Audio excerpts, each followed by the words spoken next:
Well, my presentation today will be about the, oops, sorry. Let me adjust this. All right, so I'm going to talk about my study, which is on timbre's function within a musical phrase in the perception of affective intents.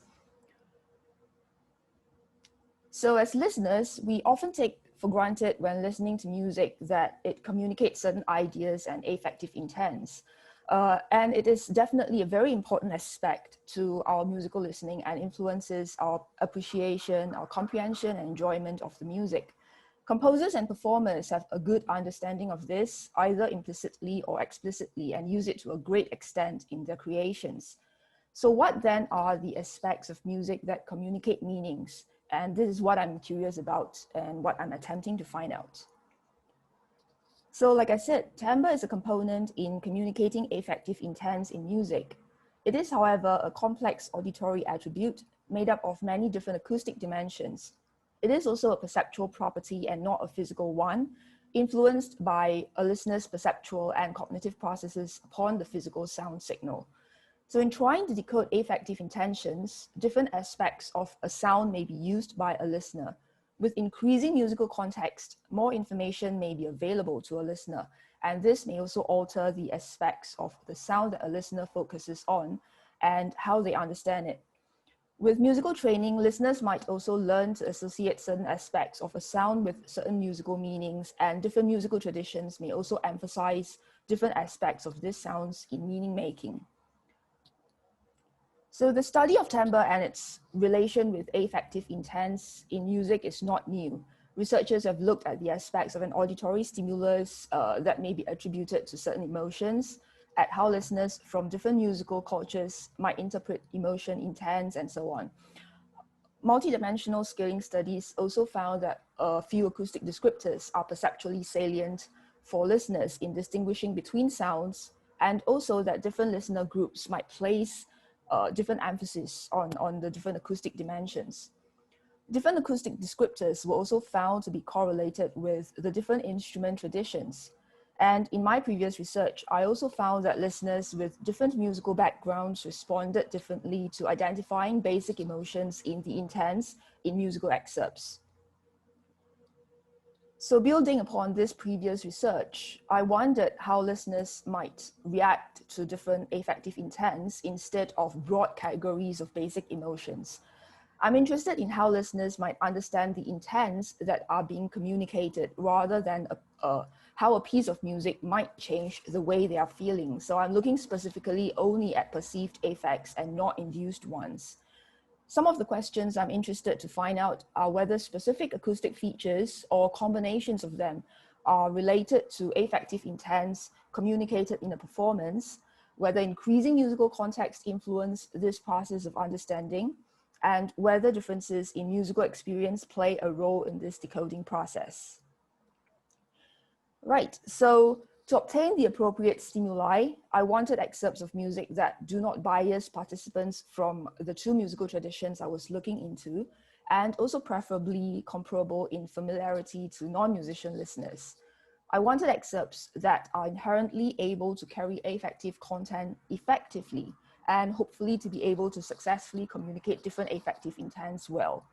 To this end, I looked at anthologies of cue sheets for silent film and selected an excerpt from a compilation by George West. And this is the excerpt that I used.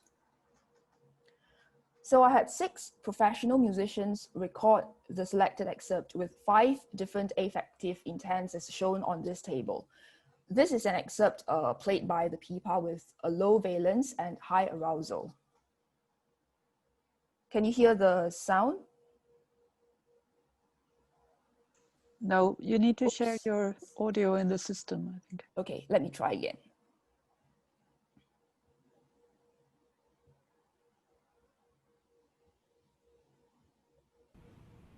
Okay, let's try this again.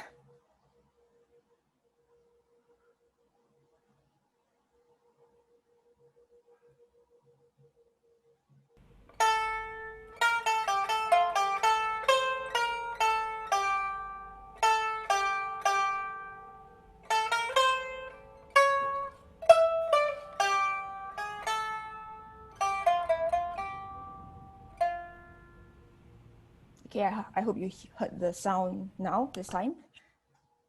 All right, so this one was played by the pipa with a low valence and high arousal. Due to time constraint, I can only show one example of it, but there were 6 different musicians recording 5 different affective intents. And so I had a mixed measure designed for the listening experiment. There were 3 different listener groups: Chinese musician listeners, Western musicians, and non-musician listeners. The criteria for Chinese musicians was to have at least 5 years of formal training on a Chinese musical instrument. The criteria for Western musicians, 5 years of formal training on a Western musical instrument, and for non-musicians to have less than 1 year of formal training in any type of music. The stimuli were prepared by cutting the recorded excerpts into individual notes, measures, and phrases. All of the participants took part in 2 experimental sessions conducted at least a week apart. As the stimuli used for both the experiments were obtained from the same recordings, this delay between the first and second experiments was to reduce any memory effects they might have. So experiment A involved participants listening to individual notes extracted from the recorded excerpts, and experiment B involved measures and phrases. Half of the participants were randomly assigned to experiment A first, while the other half were assigned to experiment B first. This was the experimental interface listeners were presented with. They moved the cursor within this square area to indicate the level of perceived valence and arousal for each stimulus. Then I analyzed the notes with the Timbre toolbox in MATLAB for the temporal, spectral, and spectral-temporal descriptors.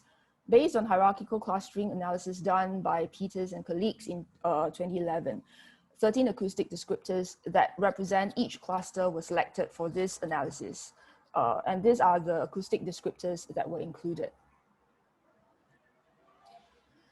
Right, so I wanted to look at how acoustic features may be related to listeners' decoding of perceived affective intents, and whether formal training in different musical traditions influence how these acoustic features are used by listeners.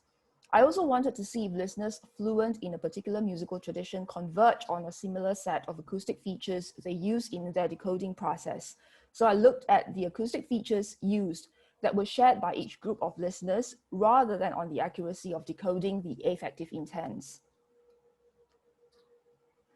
Responses of the listeners in each group were coded into one of the 4 quadrants on the affective space, regardless of whether they were correct in their judgment of the performer's affective intent or not.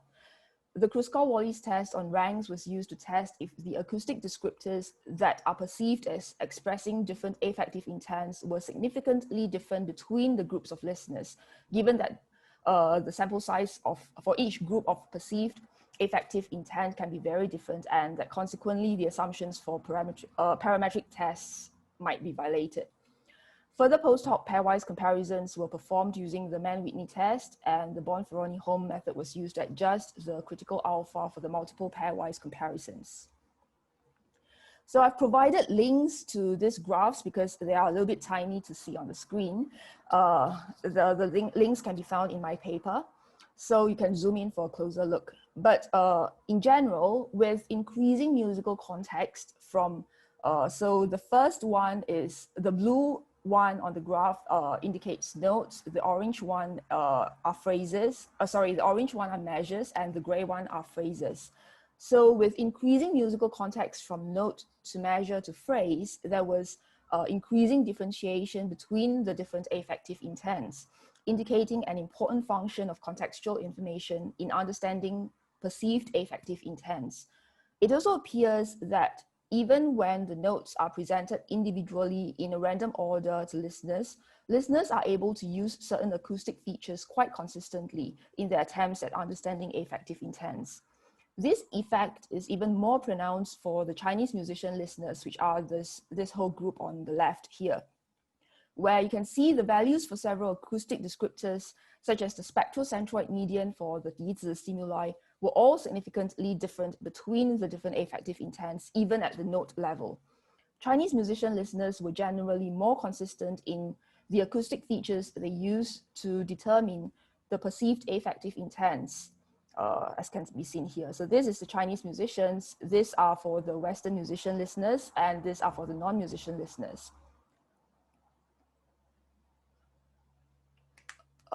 So like I said, they were generally more consistent in the acoustic features they used to determine the perceived affective intents. There was greater differentiation between the affective intents, and the differentiation was more for the Chinese musician listeners, followed by the Western musician listeners, and the non-musician listeners were the least consistent and had the least differentiation between the different affective intents. This trend was seen regardless of musical tradition of the performer. The Chinese musician listeners performed with the greatest consistency in excerpts played by both the Chinese and Western instruments. Right, next I tried to answer the question of whether there are changes in the relationships between an acoustic feature and affective intent over the course of the excerpt, and whether these are similar or different between listeners from different musical backgrounds. So the 13 acoustic descriptors for each note were regressed onto the valence and arousal values, which ranged from -1 to +1. A high degree of collinearity was present between these acoustic descriptors, and some were excluded from the regression equations in different analyses. As the sample sizes for each note were the same, a meaningful comparison could be made with the t-values of the regression coefficients. And comparing this across listener groups, once again, I have included the link to this graph in my paper, so because they are a bit tiny to look at here. So comparing across the listener groups, there appears to be more significant t-values for the Chinese musician listeners. For instance, in the interquartile range of the RMS energy envelope, followed by the Western musicians and followed by the non-musician listeners. This trend can also be found in the other acoustic features. So these different groups of listeners also appear to utilize the acoustic features differently for the affective intents. The weight of the acoustic features used in each note over the excerpt also varies across the different listener groups, as well as across different instruments. Spectrocentroid median, for instance, here, is consistently negatively correlated with valence in the Chinese musician listeners. So they're all negative here for stimuli played by the dizi, whereas this relationship is not as consistent for the other two groups of listeners. So acoustic cues present in a sound can provide enough information for quite consistent decoding of affective intents, although this is definitely very much aided with increasing contextual cues. Musical listening therefore appears to be a complex combination of decoding acoustic information from each individual sound and a complementary ensemble of contextual cues for an increasingly nuanced understanding. Results also show that listeners trained in the Chinese music tradition are most consistent in decoding affective intent of a musical performance for both Chinese and Western instruments, and non-musicians fared the worst. Differences in musical training could perhaps have led to an increased focus on timbre characteristics in comprehending affective intent in music. There may be differences in the emphasis on timbre use in the musical training of different musical traditions. The divergent ways in which musical parameters are used and interpreted within the Chinese music tradition compared to the Western music tradition may mean that Chinese musician listeners are much more sensitive to minute changes in the way timbre is being manipulated in expressing an affective intent. While this analysis does not reflect whether Chinese musician listeners are more accurate than Western musician or non-musician listeners, it does indicate the increased consistency with which listeners make use of each acoustic feature, as shown in the greater divergences in the acoustic features between the affective intents. So ratings on the affective intents for individual notes were not done in sequential order. They were randomized in all the experiments. So each participant had these notes presented in the different order instead of in the usual order that would progress in listening to the entire excerpt of music. So although this is not the same as compared with an approach in which participants rate continuous changes in affective intents for an excerpt of music, the relationships emerging from this current experiment suggests that contextual changes to timbre manipulations by performers contribute to a certain extent to the timbre quality of the produced sound, and these subtle changes provide some cues for the decoding of affective intents, albeit with less and different information as compared to when a listener can hear the entire excerpt in the right sequence. No continuous response was elicited from listeners with respect to changes in affective intents over the course of the excerpt. And while the comparisons across responses for notes, measures, and phrases provide an indication of musical context providing increasing cues for understanding, future studies could also attempt to look at continuous responses to better understand the function of timbre over the course of an excerpt of music. Also, only listeners from Singapore were recruited for this study. Such a sampling means that besides the difference in musical backgrounds, confounding variables from other sociocultural factors of the listeners were reduced. However, another interesting question would be whether Chinese musician, Western musician, and non-musician listeners from other localities might have similar responses as those from Singapore. If so, this might imply very subtle differences in musical communication in different parts of the world, even within the same type of musical tradition. This study also focuses only on whether listeners make consistent use of particular acoustic features in understanding perceived affective intents, and if differences in musical experience might relate to the differences in this process. Future work will attempt to look at how performers utilize these timbre manipulations in expressing their intents, and also at the amount of convergence between the performer's intents and the listener's comprehension of them. So to conclude, the function of timbre in communicating musical information is a highly complex process, as we all know, with interactions involving different musical parameters and acoustic features. And it is dependent on many aspects of the musical performance and the listening process. Thank you. Thank you so much for that talk. So we have time for questions. Please use the raise your hand part in the bottom panel, and I will direct. Maybe in the meantime, while we're waiting, I have one question. So the Chinese listeners, the Chinese musician listeners, were most able to use these tiny differences. Do you have an explanation for why you think that might be? Well, it might be that Chinese music perhaps place greater emphasis on like using this timbre different manipulations as you perform a piece of music to express certain emotions or certain musical meanings. That could be one explanation as to why people who are trained in Chinese music, they're more tuned to these subtle differences, perhaps. But the training as such, they were done from the same group of people.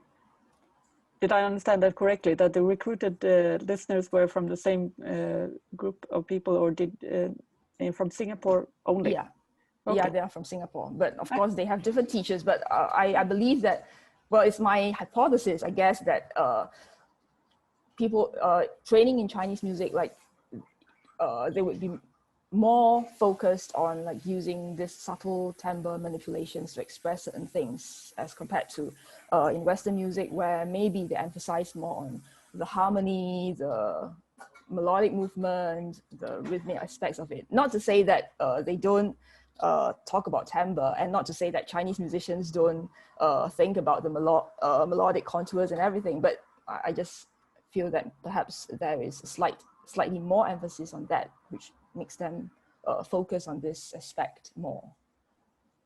I see that.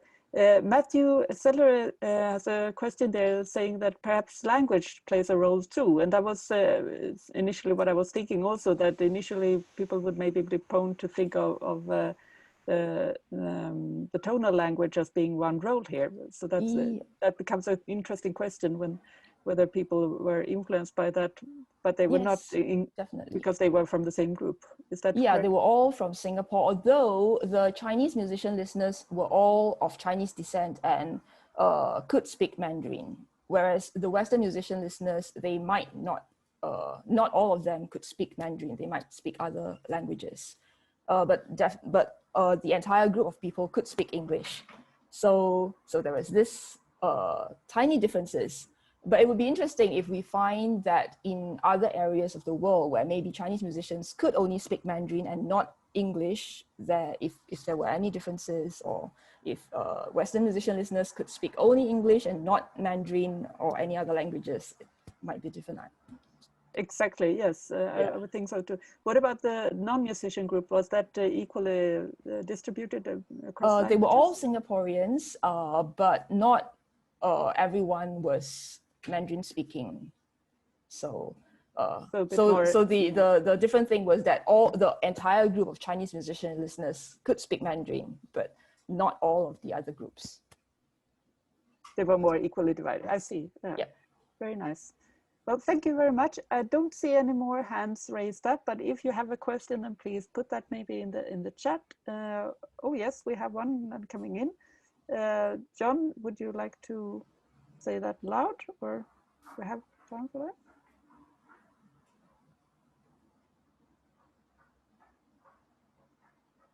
Then you need to unmute. Hi. Oh, yes. Hi. Wonderful talk. Was really quite wonderful when you delineated the differences between Chinese music, Chinese musicians. I learned Dizi a little bit in undergrad. But my question is, could valence and arousal be manually manipulated?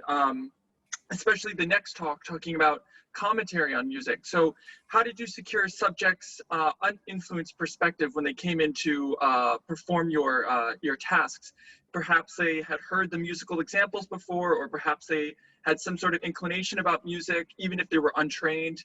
So yeah, thank you for the question. Yeah, it's a good question. The subject's uninfluenced perspective, I don't think it's possible to be totally uninfluenced, because everyone comes in with their own baggage of experiences and everything. But this excerpt of music, none of the performers, I think you're talking about the performers, right? None of the performers were familiar with this particular excerpt of music. And so before they did the recording, I explained this entire valence and arousal space to them and asked them to imagine like how they would express something if they were on this side of the space or on that other side of the space, just to make sure they understand the entire thing. And then I left it to them. Thank you very much. We will end the question and answer session here to move on to our next speaker, but first we'll do the final round of applause. So our next speaker is